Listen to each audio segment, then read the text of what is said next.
शेखावत अली जी हमारे अगले कॉलर हैं दिल्ली से। शेखावत जी सवाल पूछिए। मेरा सवाल है जी कि मेरे को फरवरी में पैरालाइज अटैक हुआ था, जी तो मैं वैक्सीन लगवा सकता हूँ? डॉक्टर रजनीश। हाँ बिल्कुल। अगर पैरालाइज अटैक हुआ था तो उसके लिए पैथोलॉजी पीछे रहता है। यूजुअली धमनियों के अंदर जो ब्रेन को सप्लाई करते हैं ब्लड, उसमें रुकावट आया।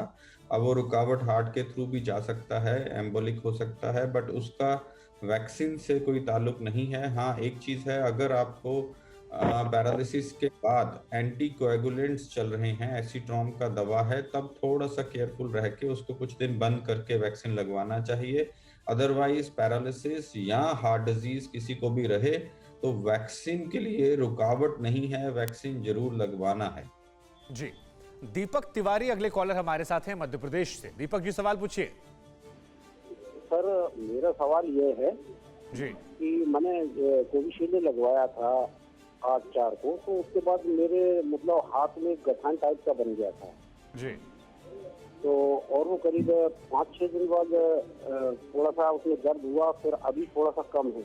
तो मैं दोबारा लगवाऊं या इसको बीमारी समझूं कोई और चेक कराऊं डॉक्टर साहब से? डॉक्टर सुभाष चंद्रा।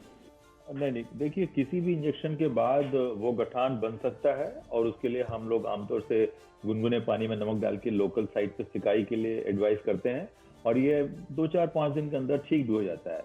तो आपको दूसरी डोज लगवाने के लिए बिल्कुल हिचकिचाना नहीं है, उसी जगह लगा सकते हैं, दूसरी जगह भी लग सकती है और वैक्सीन लगवाइएगा। बहुत पतली सुई से लगता है ऐसे भी वैक्सीन, तो इसमें कोई बहुत चिंता की बात नहीं है। जी नवीन कुमार हमारे अगले कॉलर हैं राजस्थान से। नवीन जी अपना सवाल पूछिए।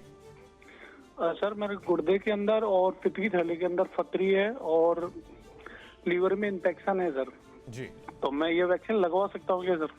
डॉक्टर रजनीश।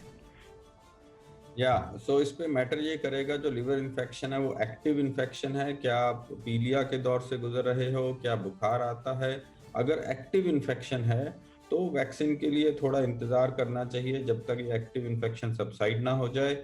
जो गुर्दे के अंदर अगर पथरी है तो उसमें कोई रुकावट नहीं है। तो एक बार अपने फिजिशियन जो जिसको भी आप कंसल्ट कर रहे हैं उससे जरूर बात करें। It should not be active infection in your body, उसको सबसाइड होने पे वैक्सीन लगवाएं, तो कंसल्ट करने के बाद लगवाएं। जी अगले कॉलर हमारे साथ शफी हैं गुजरात से। शफी जी सवाल पूछिए अपना। सर मैंने कोविशील्ड की 2 वैक्सीन ले चुका हूं जी और उसकी एंटीबॉडी कितनी होनी चाहिए मैक्सिमम, और मैंने एंटीबॉडी कल चेक कराया तो 1.17 बता रहे थे।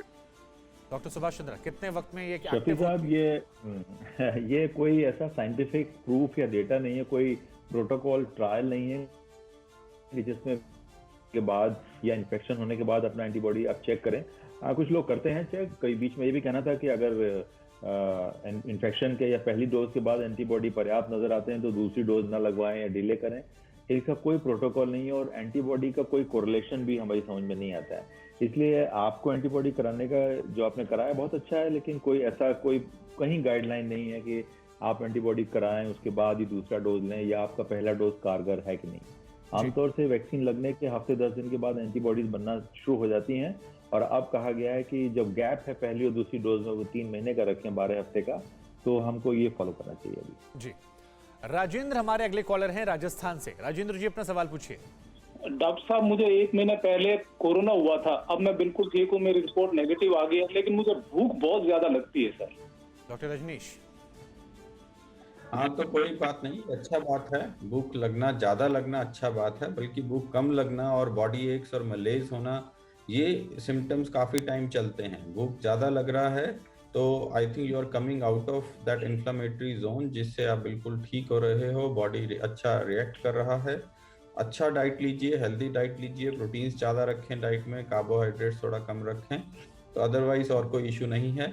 पिछले सवाल में मैं एक टिप्पणी करना चाहूँगा जो एंटीबॉडीज वाला जी अगर दोनों वैक्सीन लग चुके हैं और उसके 3 से 4 हफ्ते बाद भी एंटीबॉडी टाइटर आपका 5 या 10 से कम है तो आप नॉन रेस्पोंडेंट जोन में आते हो, क्योंकि हमें पता है इन वैक्सीन का एफिकेसी 70% के आसपास है। 30% लोग अभी भी ऐसे होंगे जिनमें बहुत अच्छा रिस्पॉन्स एंटीबॉडी का नहीं आया है। सो 10 से ऊपर जाना चाहिए एंटीबॉडी टाइटर, ऐसा मिले तो वो ज्यादा अच्छा माना जाता है दोनों इंजेक्शन के बाद। तो क्या इसमें वो लोग भी इंजेक्शन और शामिल होंगे दूसरे- सर जो अल्कोहल का सेवन ज्यादा करते हैं, सिगरेट, पान, तंबाकू, गुटखा, पान मसाला, उनमें एंटीबॉडी कमी देखने को मिल सकती है? हाँ, बट ऐसा कुछ अभी स्टडी नहीं हुआ। अभी इसके जो वल्नरेबल पेशेंट्स हैं वो कौन कौन होंगे जिनमें एंटीबॉडी टाइटर कम हो, जी। बट 30% रैंडमली ऐसे लोग होंगे जिनमें एंटीबॉडी टाइटर उतना अच्छा नहीं बनेगा, क्योंकि एफिकेसी ही 70% के आसपास है। तो अगर आपका एंटीबॉडी टाइटर 2 वैक्सीन के बाद अच्छा है या 50 या 100 क्रॉस कर जाता है, तो आपको ज्यादा चांसेस हैं इम्यून होने के इस बीमारी से बनस्पत अगर आपका एंटीबॉडी टाइटर दोनों वैक्सीन के बाद 10 से नीचे है। ठीक है सर।